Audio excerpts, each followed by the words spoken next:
A lot of financial experts say you need to save at least $1,000. And one of the reasons why is because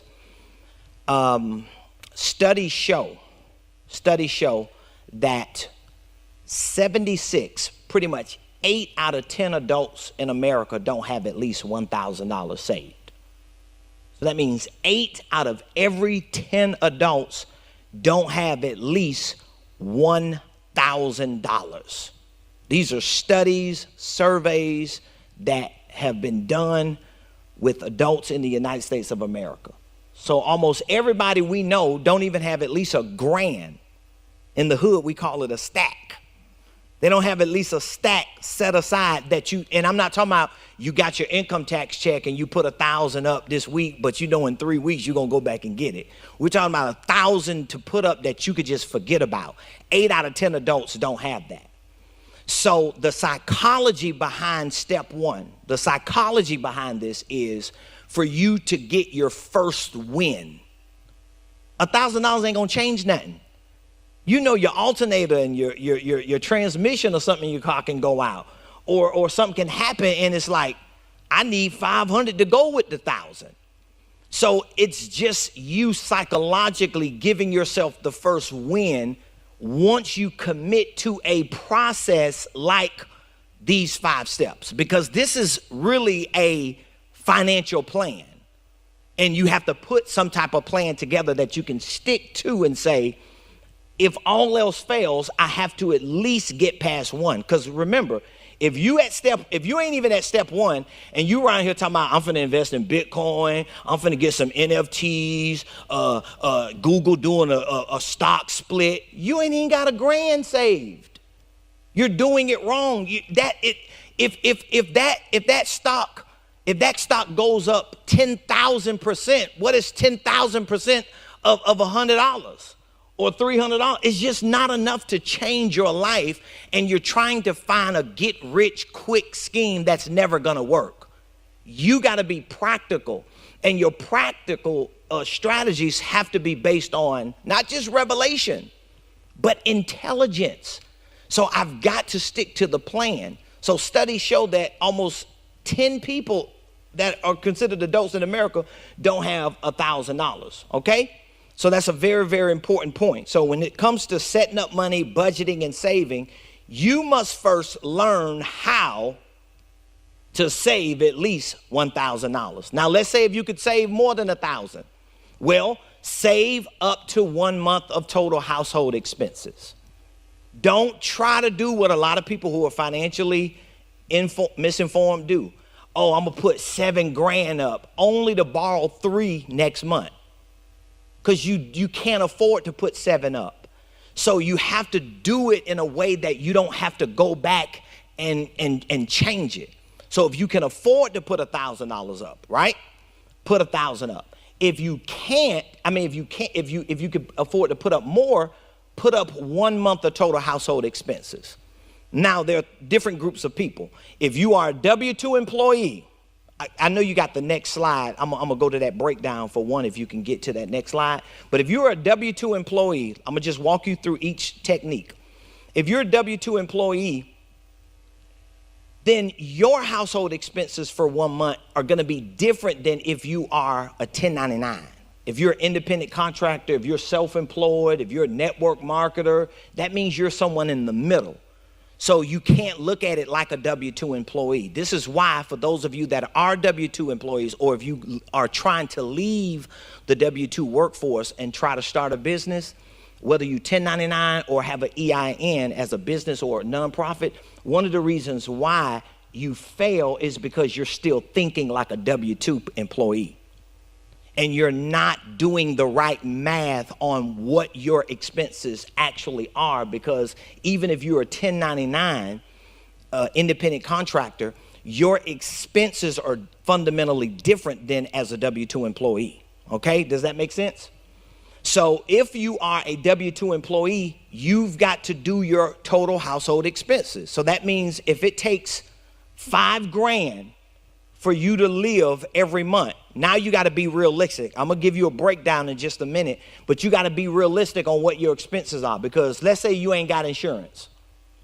Let's say if you're not being realistic about your expenses, because you need to have life insurance, you need to have health insurance, and you're not factoring that $700 in. You just thinking, oh, my expenses are $2,200 a month. No, it ain't, because that don't include something breaking down. It don't include maintenance on your house. It don't include the grandbaby. It don't include shopping. It don't include insurance. So you've got to be realistic about this, okay? If you're 1099, we'll get into some of the details, as well as if you are EIN, meaning that you own a ministry or a business, you've got to factor in what realistically would be the cost associated to running that if you were full-time. So what if your 1099 business actually had to pay you? What would that 1 month of expenses be?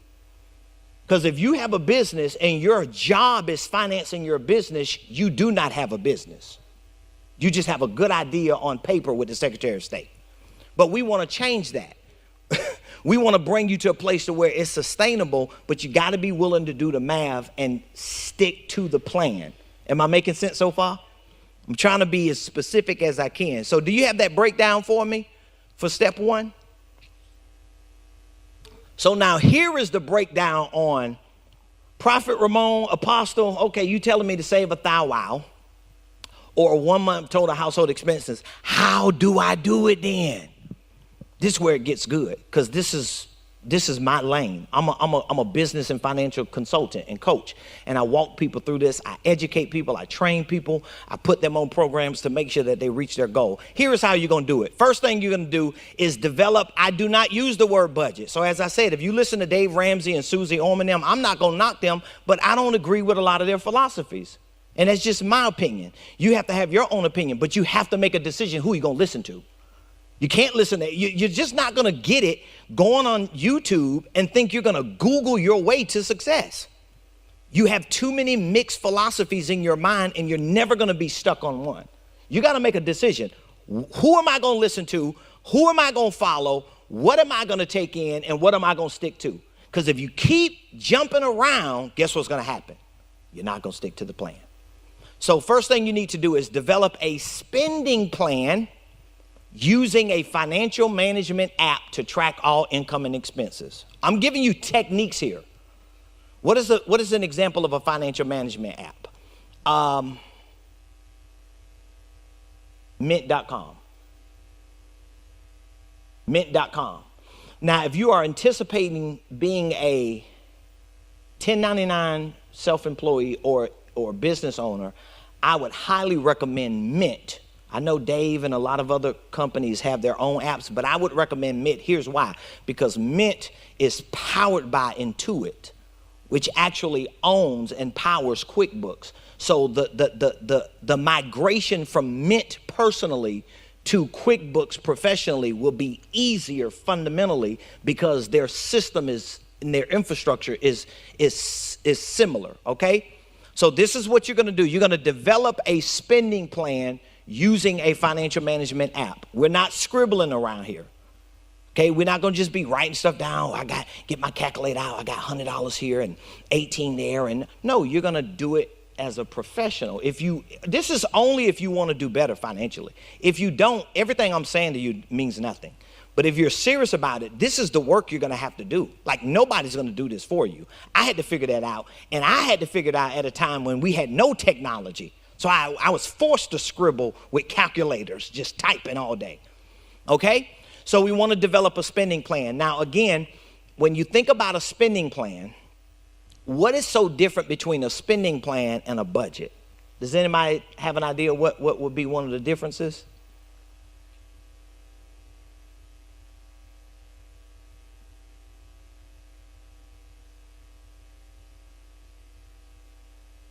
Good. I love that. Good. Perfect. Wow. She just hit it on the head, because when you use the word budget, all you're trying to do is shrink your expenses. But guess what? Unlike what you hear some of the financial gurus say, your Starbucks is not your problem. This is not your problem. If your problem is $5 Whew. We need a deliverance service after this seminar. You don't have a $5 problem. And I'm be honest, your problem ain't no $500 shoes. That's not your problem. Our problem is we have our minds and our eyes on the wrong things.